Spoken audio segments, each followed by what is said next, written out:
And good afternoon, Trinidad and Tobago. Good afternoon, Kern. How are you this afternoon? Thank you, man. Good Well, afternoon.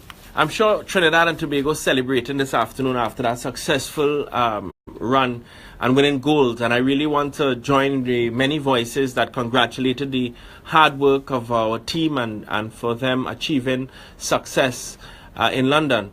And let me also say that I want to salute the working class who continue to produce successful athletes, continue to produce innovators, continue to produce persons in the field of culture and so on, and who continue to wave the Trinidad and Tobago flag high on the international scene and making us feel proud. I really want to join in congratulating the team and also saluting the working class. I'd like to dedicate this program, this Take a Stand for Trinidad and Tobago, to a group of workers who make an incredible contribution to the economy of Trinidad and Tobago. Which group of workers recently had to take a stand? And I'll get into that in a little detail. I'm speaking of the offshore workers, or what we might call rigmen. Both and I mean this in terms of both on the Trinmar fields, those are the fields off the coast of Point Fortin, but also those working on rigs, drilling rigs for BP and other multinationals like BHP Billiton, EOG, BG. Because I think sometimes we take for granted what these workers have to go through to ensure that you and I benefit, and we do benefit. And I will show you how. Their issues were highlighted both on, well, not both, but it was highlighted on Labor Day. It was highlighted at the OWTO Annual Conference of Delegates and even at the massive 4th of August demonstration, where Comrade Roger highlighted the fact that these workers were being replaced by expats.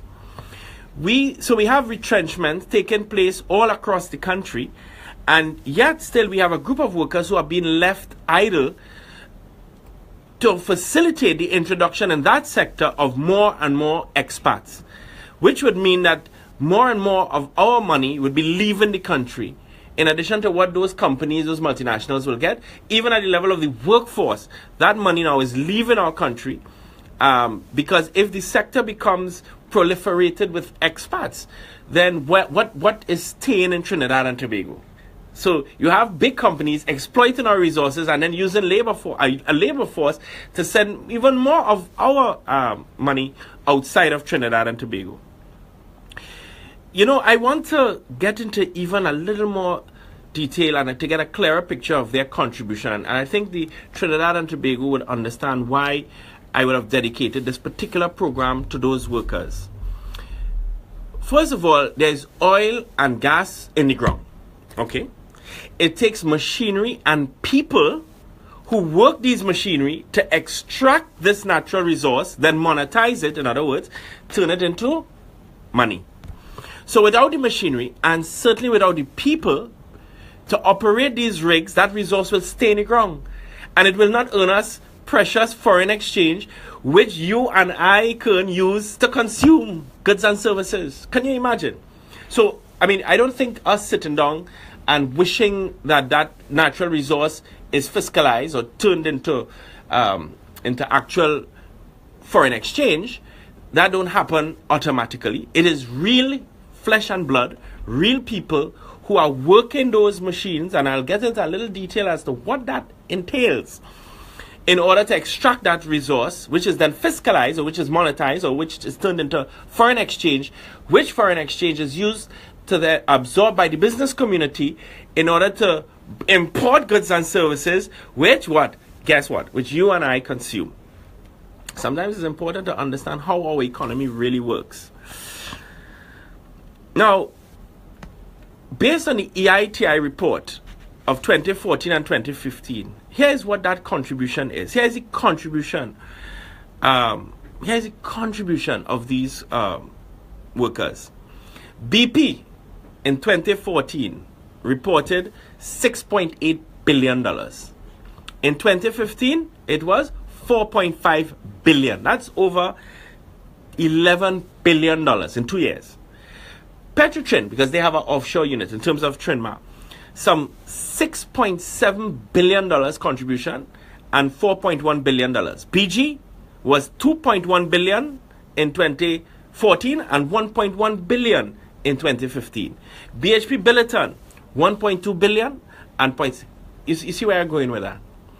That is the contribution that these workers make. So what of the life of these workers who make this significant contribution in terms of revenue? Because that's the money, when you think about it, when you think of an annual budget, that go towards health, education, roads, government, public services, goods and services. But let us explore, what does it mean for these, what is the life of these workers that ensuring that we get this revenue, which accounts for some 16 to about $17 billion. First of all, they spend 14, 21, and 28 days at a time away from their friends and family. So they're on the rig. First, they have to get up at like 3 in the morning to catch a helicopter. A helicopter, that's what taking them to work, right? I mean, yes, one can argue there's no traffic, but one can also argue, I do not know if any one of us, or how many of us have traveled in a helicopter flying over the sea. It's not an easy feeling in terms of security, in terms of safety. They work 12-hour shift for 7 days during the so-called time off. So when they don't have, when they're off for the next 12 hours, they are undergoing continuous training. So there really isn't much time for yourself. In addition, if you're on the rig and there's an emergency, you will find yourself working. So in fact, you're on call 24 hours away from family, away from everything. Because at least here after work, you could go to an after work something, you could relax. It doesn't have any of that. You're on that rig with your fellow comrades. Now, we cannot take for granted the impact this will have on one's personal and family life. There have been extensive research done on the psychosocial impact on rig life. Imagine a statement, this was done by a researcher in 1987 who said, the offshore environment is still a rough and tough world, likely to tax the mental equilibrium of any person who is not wholly stable. Then in 1998, Ron Edwards did a study, and here's what he stated. Bear in mind that an offshore oil rig job is not for everyone. It requires that you be away from home, sometimes for weeks at a time. More often than not, the drilling vessel you are on will not even be in sight of land. It involves long and hard hours, working in all kinds of weather and conditions, as well as in some dangerous situations. Because you're talking about, it's oil and gas we're talking about. So you're talking about an extremely flammable substance. The elements involved in this work include shift work and long hours. Some of the effects of shift work on the health are manifested in things such as something called circadian rhythm, where you lose the rhythm in terms of your sleep. Working, and that comes from working night shift. You talk about chronic fatigue syndrome, stress, irritability, reduced sleep quality, gastrointestinal disorders, and an increase in heart disease risk factors. And that was done by a study was done in 1999 that revealed these health manifestations. Then you have night duty, night shift work. What about the environmental risk? In 2005, Gibbs, Hampton, Morgan, and Arendt did a study, and here's what they stated. They identified helicopter travel, rough weather, close proximity to hydrocarbons, risk of collision from a passing vessels, or as some of the hazards related to offshore work.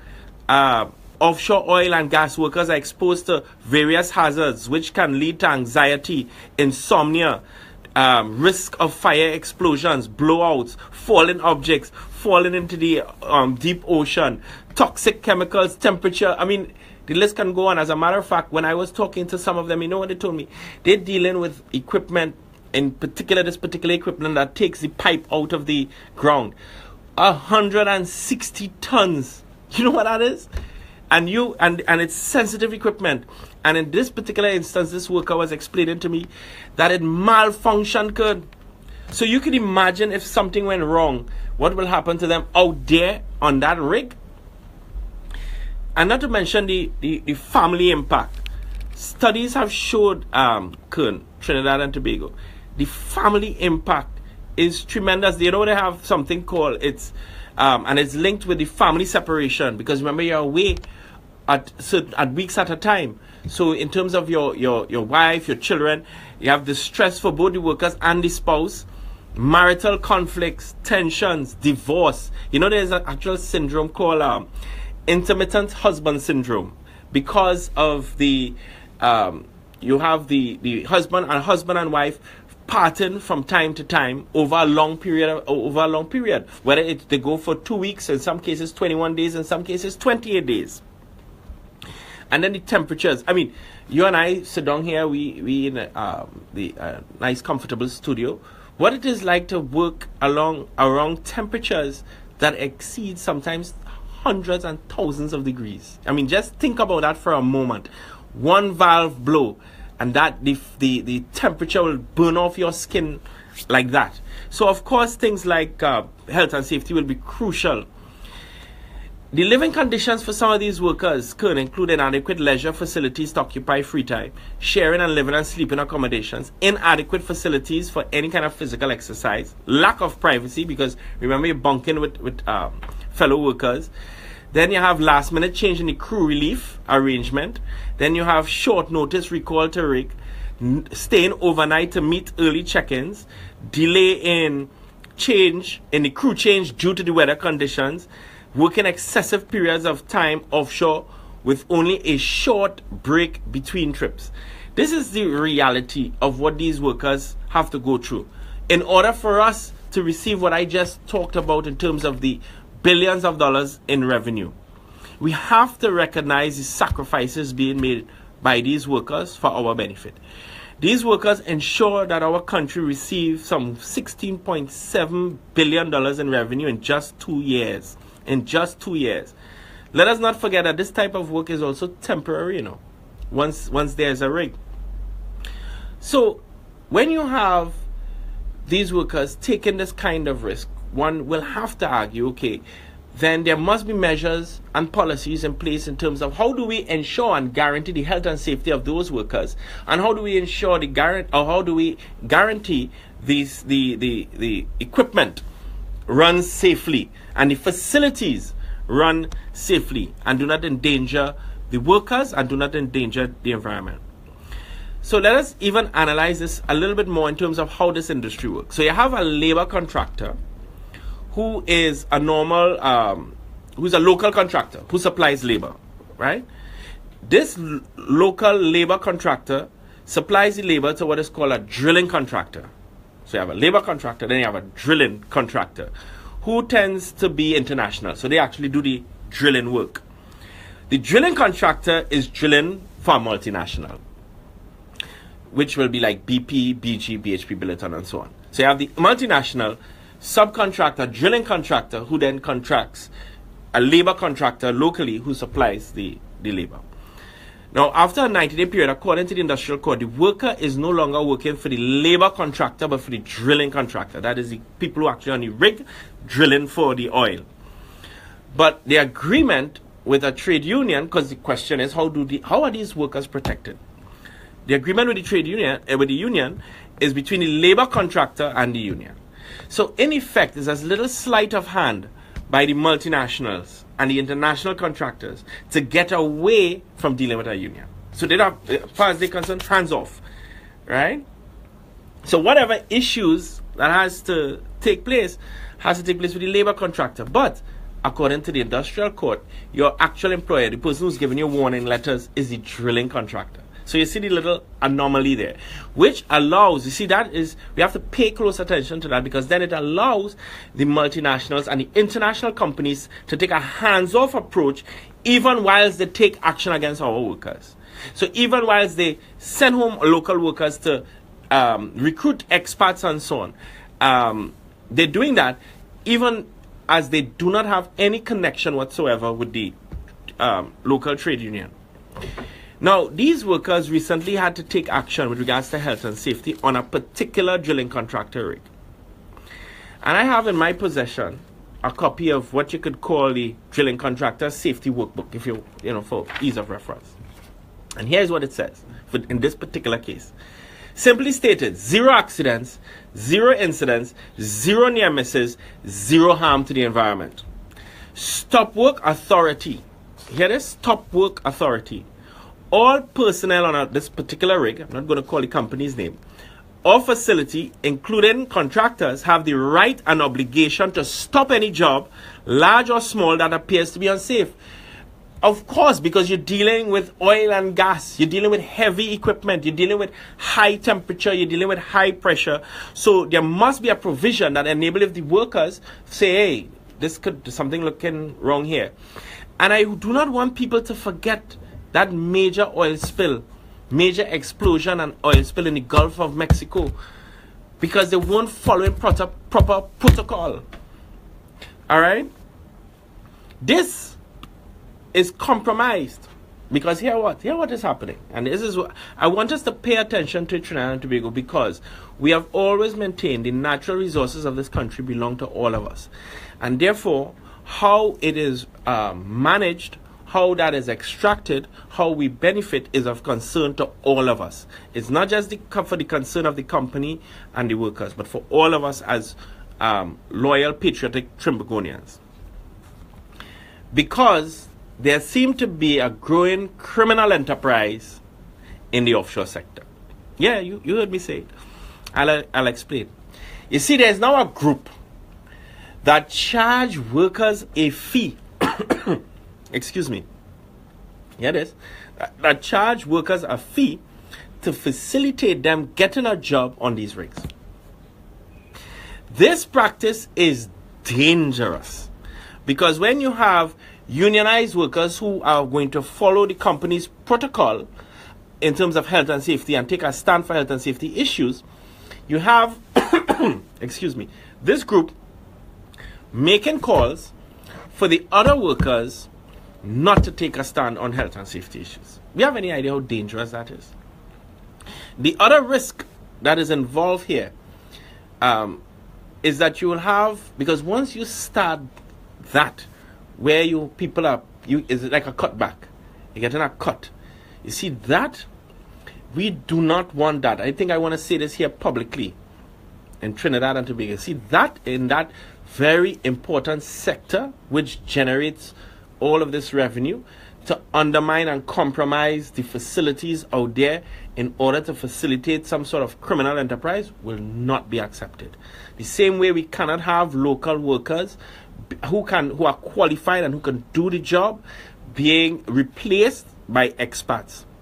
So what in fact you're having is almost the beginnings of what could be a free-for-all out there. All right? This will undermine the legitimate action of workers in order who will take action to ensure the health and safety of the workers and the safety of the facilities. And you want to compromise that. Here, you want to compromise the safety of the workers and the facilities. And the question we may be asking is, how that happening? You see, this can have serious implications for our country. If something was to happen on one of these, or any one of those rigs, not to mention the environmental catastrophe that can happen. And I really want us to again remember the Gulf oil spill. Our entire coast will be jeopardized. Why? Because the companies will be willing to work with these criminal enterprises to ensure that they can fully exploit our resources. So they're getting cheap labor. They're getting labor that ain't going to say anything, so that they could continue to run those facilities anyhow, right? They are able to maximize profit on the basis of that, turn a blind eye, and risk the lives of Trinbagonians, and at the same time risk a catastrophic environmental disaster. The only protection, and I want to put that out there, the only protection for the workers, for the facilities, and for the country as a whole are the conscious unionized offshore workers who are paid, who are well trained, well qualified, who are ensuring that all the health and safety protocols are being implemented. Guess what? They are now being hung down, targeted, and victimized to be replaced by expats and to be replaced by a group who is supplying labor and getting a cutback, and therefore creating a sort of criminal environment. Because once this thing start, you have to cut something, what they say, nip it in the bud. And this is why I'm bringing it publicly to Trinidad and Tobago. Because whilst, you see, if we allow, or we don't say anything, or we don't take a stand, and those things are allowed to quietly happen on our East Coast, and we do nothing, say nothing, or we just leave it like that, then you have what you could call the criminalizing of our offshore sector. Whereas gangs now. It reminds me of another particular social program on land, which a lot of people say run by gangs, leading to a whole set of criminal activities. I don't think we want that in any way near our facilities and in a sector that brings in billions of dollars of revenue. I really don't think, as Trinidad and Tobago, we want to be playing around with that at all. We don't want to be playing around with that. Those resources, oil, gas, from those sectors, they belong to all of us, Trinidad and Tobago. And therefore, we have to pay attention. We have workers out there doing year-month service in order to extract and bring those resources out of the ground. But we do not want to turn a blind eye whilst that environment and that sector becomes infiltrated by criminal elements. And I think we want to put that clear. I see to the 2 o'clock news update. So I want to take this opportunity to publicly salute those workers. I know some of them are listening. If you're listening, comrades, on behalf of Trinidad and Tobago, bearing in mind the kind of conditions in which you have to work and the kind of sacrifice you have to make, I wish to say thank you. And for the listening public, we have always argued that we have to take a stand for Trinidad and Tobago. And sometimes taking a stand could be a little bit uncomfortable for other people. But we can't study other people when it is our revenue that is being jeopardized, when it is our environment that is being jeopardized, when it is our local workforce being jeopardized. So I say to you once again, let us continue to take a stand for Trinidad and Tobago, and please join me next week for another installment of Take a Stand for Trinidad and Tobago. And to those offshore rig men, thank you for taking a stand for Trinidad and Tobago. Take a stand for TNT. Join us every Monday from